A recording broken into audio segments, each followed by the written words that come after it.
Hello, and welcome to another episode of Ask a Pianist.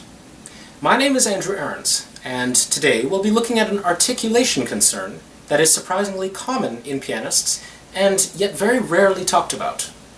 A large percentage of the articulation present in the piano canon can be readily identified as being either legato or staccato. If we're playing a slow, emotionally charged melody, we'll probably be playing legato or superlegato.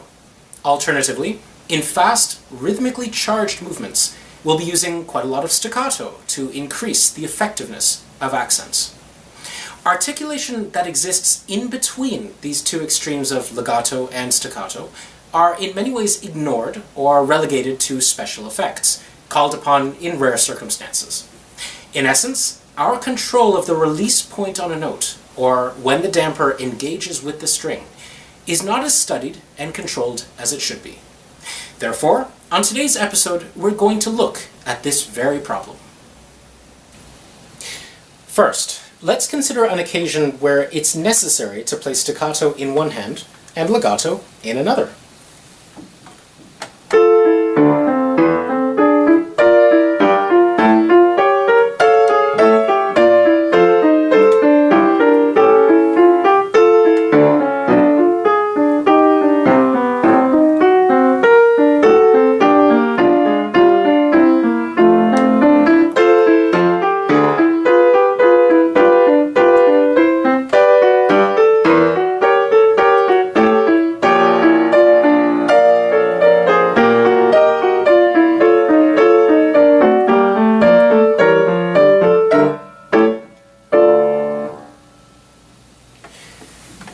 In this first variation from Mendelssohn's Variations Sérieuses, he gives us a right hand that is sempre legato and a left that is sempre staccato.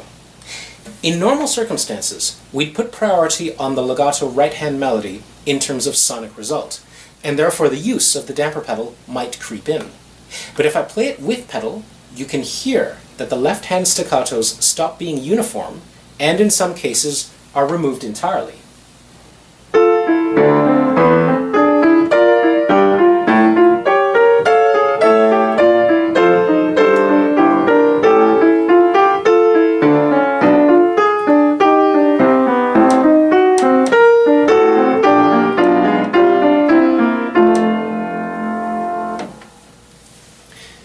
Due to the articulation requirements of the left hand, we cannot rely upon the use of pedal to help us with the right hand melody.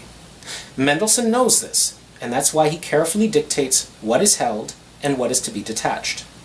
Now, this distinction between two articulations is only the beginning of the problem. Once we're able to play the right hand completely legato, we have to decide what kind of staccato to play in the left. Mendelssohn marks wedges on the left-hand octaves as opposed to staccato dots. In my experience, Mendelssohn treats wedges the same way that Beethoven does. They are sharp accents rather than simply detached notes. From that perspective, instead of something rather passive, like this,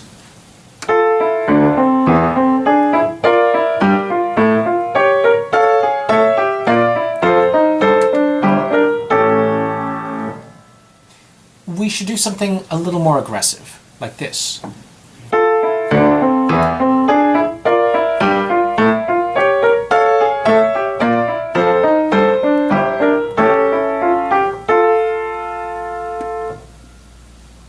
The interesting thing here is that if we use sharper, shorter staccatos, then a character emerges from the texture automatically, and we're invited to refine this character given the music we're playing. I would describe it as being sinister. Whatever words we use, we're still essentially defining a character through our choice of articulation. Remember this point, as it's very important.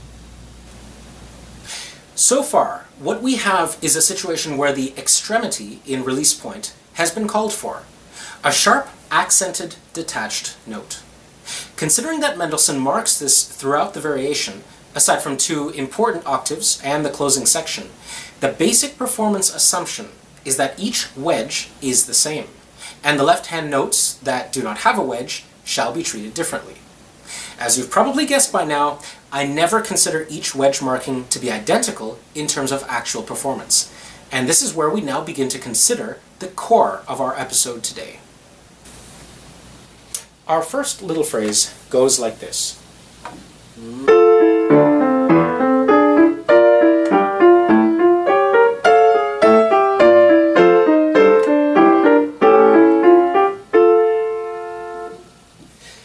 Now, let's consider what purpose the wedges in the left hand serve. It appears that they exist in order to point out the stark contrast between the material in both hands. We can increase the contrast by shortening and sharpening the wedge, and we can decrease the contrast by doing the opposite. Here's what I mean. A traditional interpretation might dictate that the left-hand octaves should follow the shape and phrase of the right-hand melody. If the melody goes up to the middle and down to the end, like this,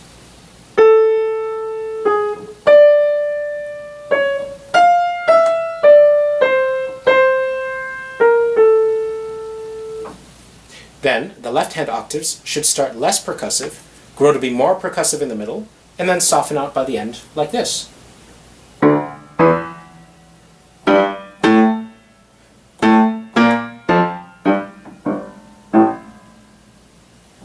When played together, there is a rather comforting uniformity about the whole thing.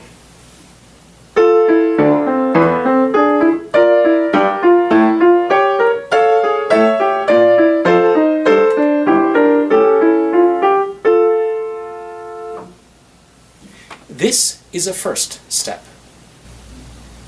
The only problem with this approach is that by making the left hand and right hand contour the phrase in a similar manner, we end up removing some of the contrast between the two textures. In order to maintain the contrast, we actually have to do a few things backwards. The opening of the phrase in the right hand is a quiet mystery.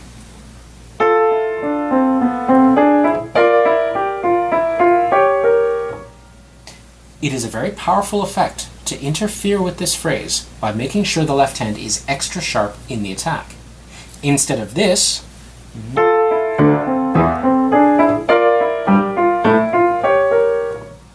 we could try something like this.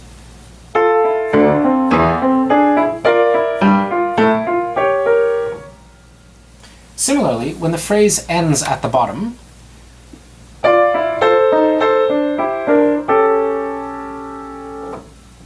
the same approach can be used.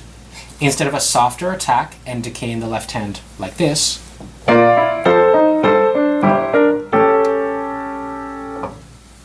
we can increase the sharpness of the octave as we go down, like this.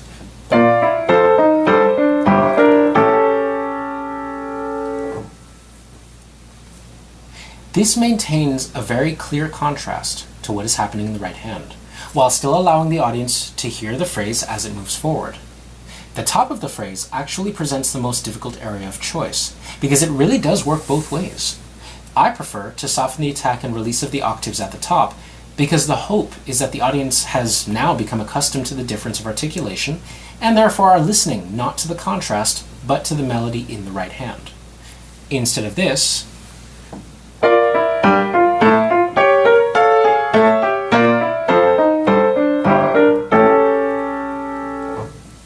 I would do something like this.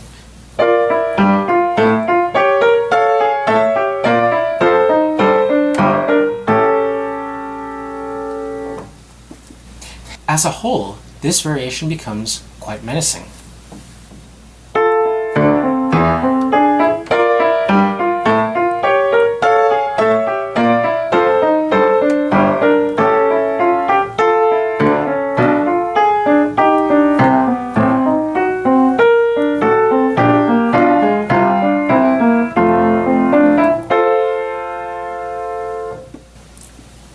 Staccatos allow for much variation in terms of how sharp they are and how quick they may disappear. What we're really looking to control is the first sound and the last. Anything in between is usually important only for pitch and rhythm rather than sound quality. In this example, our first sound is quite percussive and the last sound decays very quickly. It is the first sound that we are changing here, not the last. Now, we'll consider a musical situation where the concept is adjusted so that we're going to focus on the last sound rather than the first. Schubert's first Impromptu of Opus 90 also is built as a series of variations on a theme, and in one of them we encounter a similar situation to the one we just looked at by Mendelssohn. The right hand provides us with the melody, and the left with a staccato harmonic backdrop.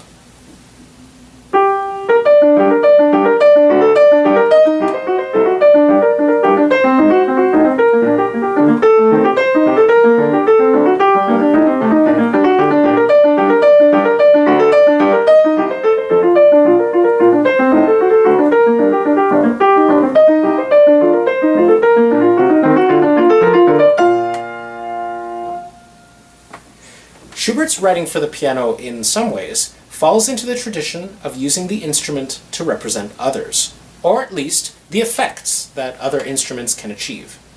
Given the texture and dynamics, it's reasonable to think that Schubert was looking for an effect like a cello pizzicato in the left hand.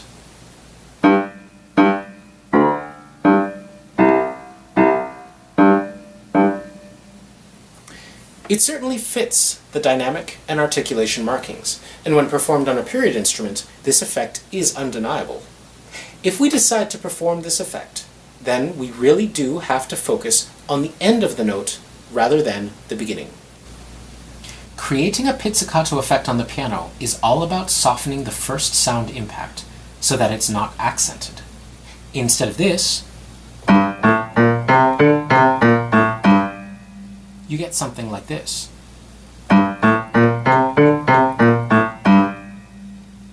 Physically, you're almost using your entire arm to create the sound rather than the digits of the fingers.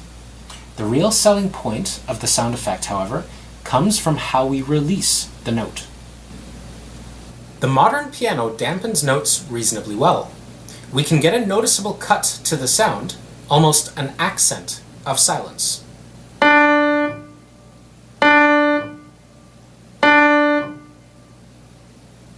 If we release the note very slowly, the dampening will provide a gradual stop, which has no real accent at all.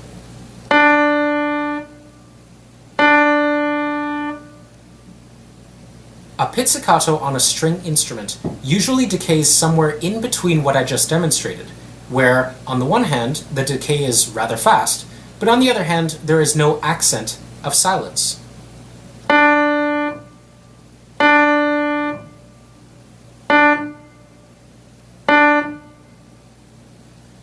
The key to all this is how well we can hear the extra resonances in the piano when a note is struck. A single note, when we dampen it quickly, will still have sound residue vibrating for a few milliseconds after the fundamental pitch has been silenced. Listen carefully to the instrument after I dampen this note.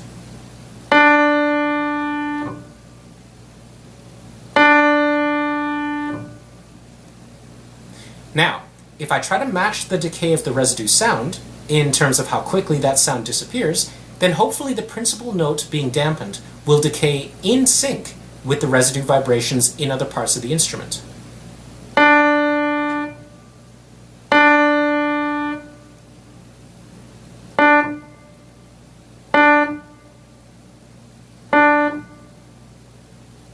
The result is a sound that appears to disappear naturally in the instrument, rather than be mechanically removed. Now, when we apply this to the section, we get something like this.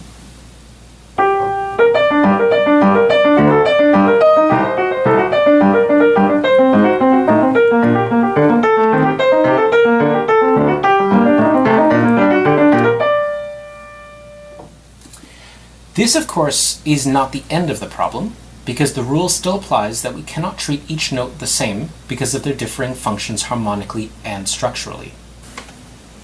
The first sound of the pizzicato notes will not change, or in other words, we will not alter our attack on the note in terms of percussivity. To do so would make it sound less like a pizzicato and more like a struck note. We will change our notes in terms of dynamic, however.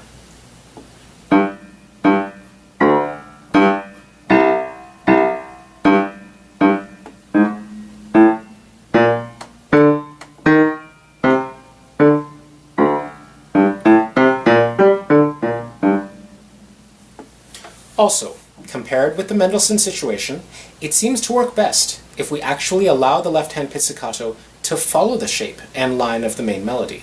It's integration versus contradiction. If the right melody rises, then the left follows and supports. And if the melody goes down, the left pizzicato goes down with it.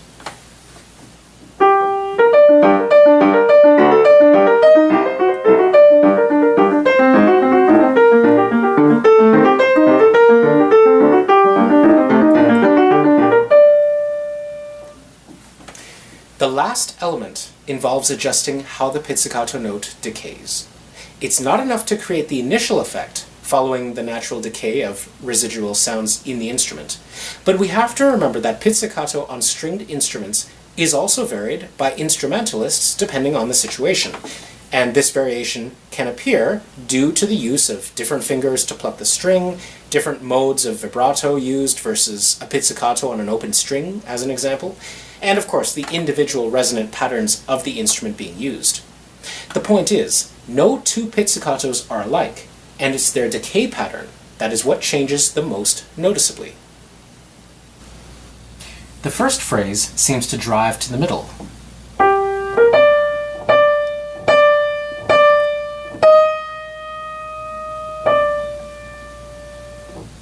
The pizzicato can follow this dynamically.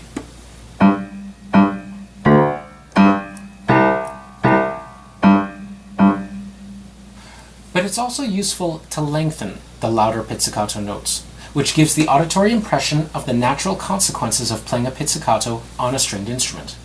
If you play it louder on a cello, for instance, then the note will take longer to decay and the resonance will be more complex. On the piano, we have to emulate this by delaying the drop of the damper just a little more. Instead of this,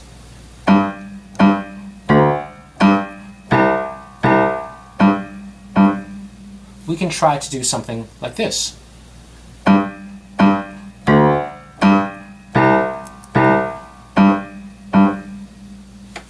It's a subtle effect, but it pays off in terms of illusion. When we put it all together, the pizzicato seems independent and yet integrated, very much like the different parts of a string quartet.